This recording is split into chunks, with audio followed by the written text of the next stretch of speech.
नमस्कार दोस्तों, स्वागत है आपका डिफेंस गैलरी में। तो दोस्तों, जैसा कि हो सकता है आपको पता चल चुका हो और नहीं पता चला तो अब आपको पता चल जाएगा कि 1962 के बाद पहली बार 7 सितंबर को शाम को 6:15 पे भारत और चाइना के बीच में लद्दाख में 1962 के बाद पहली बार गोली चली है। ये चीज अगर इंडिया और चाइना के इंसिडेंट को अगर आप लेते हैं तो इंडिया और चाइना के बीच में आखिरी गोली चली थी 1974 यानी कि 1974 में, और उसके बाद ये कारनामा आज हुआ है। इवन गलवान वाली जो क्लैश थी उसमें भी आपको पता ही होगा कि क्लैश तो बहुत हुई, दोनों ओर कैजुअलिटीज भी हुई काफी अच्छे नंबर्स में, लेकिन उसके बावजूद जो बुलेट्स हैं वो फायर नहीं की गई थी, जो कि इस बार कर दी गई हैं। तो इसमें क्या हुआ है, इसके क्या मायने हैं, क्या हम एक जंग की ओर बढ़ चुके हैं पूरी तरीके से, ये सारी चीजों पे डिस्कस करेंगे, तो आप वीडियो के लास्ट तक जरूर बने रहेगा।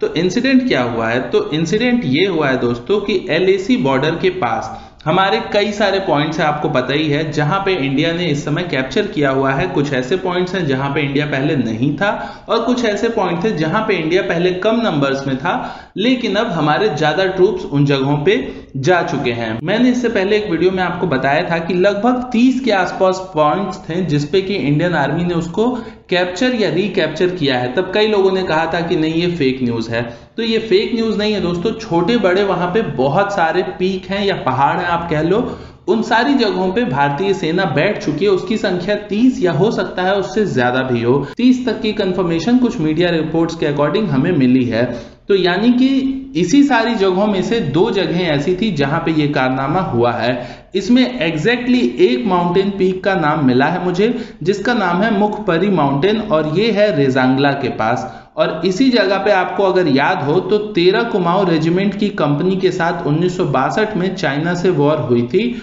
और इस कंपनी में ही मेजर शैतान सिंह लीड कर रहे थे इस कंपनी को। आपने इनका नाम बहुत बार सुना होगा। तो एक ये वाला पॉइंट था जहां पे ये चीज हुई है, जो कि रेजांगला के बिल्कुल पास में है, मुखपरी माउंटेन, और दूसरा जो है वो रेकिनला में हुआ है, जो कि रेजांगला के बिल्कुल बगल में ही है। अब रेकिनला में कौन से माउंटेन पे हुआ है उसका नाम अभी क्लियर नहीं हो पाया है, लेकिन ये 2 जगहों पे ये इंसिडेंट पूरी तरीके से हुआ है। इंसिडेंट क्या हुआ है, तो ग्लोबल टाइम्स ने रात को 2:30 बजे ये रिपोर्ट किया है कि भारतीय सेना ने चीनियों को डराने के लिए फायरिंग किया है हवा में। ये चाइना का कहना है। ये चाइना के ग्लोबल टाइम्स ने किस बेसिस पे कहा है, तो जो PLA का वेस्टर्न थिएटर कमांड है उनके स्टेटमेंट को कोट करते हुए ग्लोबल टाइम्स ने ये बात कही है, वो भी रात के 2:30 बजे। ये नोटिस करिए कि ऐसा लग रहा है जैसे उनका कोई प्लान था पहले से ही, उस हिसाब से उन्होंने ये काम किया है। उसके बाद ये इंसिडेंट इंडिया को पता चला, जैसे ही वहां पे रिपोर्ट हुई तो इंडिया की मिनिस्ट्री ऑफ एक्सटर्नल अफेयर्स की ओर से कहा गया है कि भारतीय सेना ने ऐसा कोई भी काम नहीं किया है जो कि प्रोवोकेटिव हो, और हम चाइनीज को उकसाते नहीं हैं। लेकिन उन्होंने ही भारतीय सेना को उकसाने के लिए पहले बहुत सारी बातें कही, और उसके बाद हवा में उन्होंने कुछ राउंड्स फायर किए।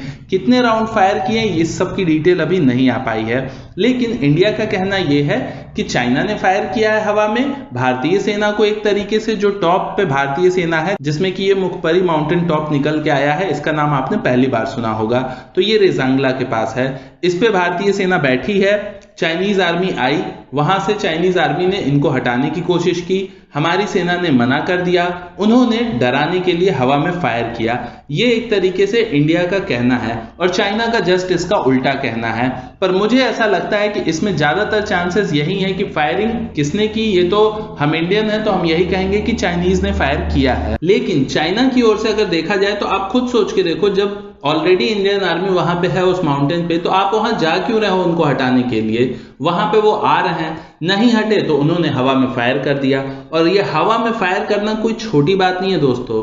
पहले वहां पे वो लोग आए, फिर गलवान की झड़प हुई, उसमें कैजुअलिटीज हुई, आज गोली हवा में चली है, कल को गोली कहां चल जाएगी ये अब हम नहीं कह सकते। मतलब अब ये आप मान के चलो कि अब किसी भी दिन कोई भी ऐलान किसी भी सरकार की ओर से हो सकता है। अब ये वाली सिचुएशन में हम लोग पहुंच चुके हैं। अभी हमारे फॉरेन मिनिस्टर का भी स्टेटमेंट कल ही आया था कि इंडिया और चाइना के बीच में बहुत ही सीरियस या टेंस कंडीशन है। जबकि हमारे मिलिट्री चीफ ने कहा था कि स्लाइटली टेंस कंडीशन है, लेकिन उन्होंने कहा कि ज्यादा गंभीर है ये बात। तो ज्यादा गंभीर है और इस चीज की गंभीरता को हम भी समझते हैं, इसलिए यहां पे मैं कोई उल जुलूल बयान देके आपको कंफ्यूज नहीं करना चाहूंगा।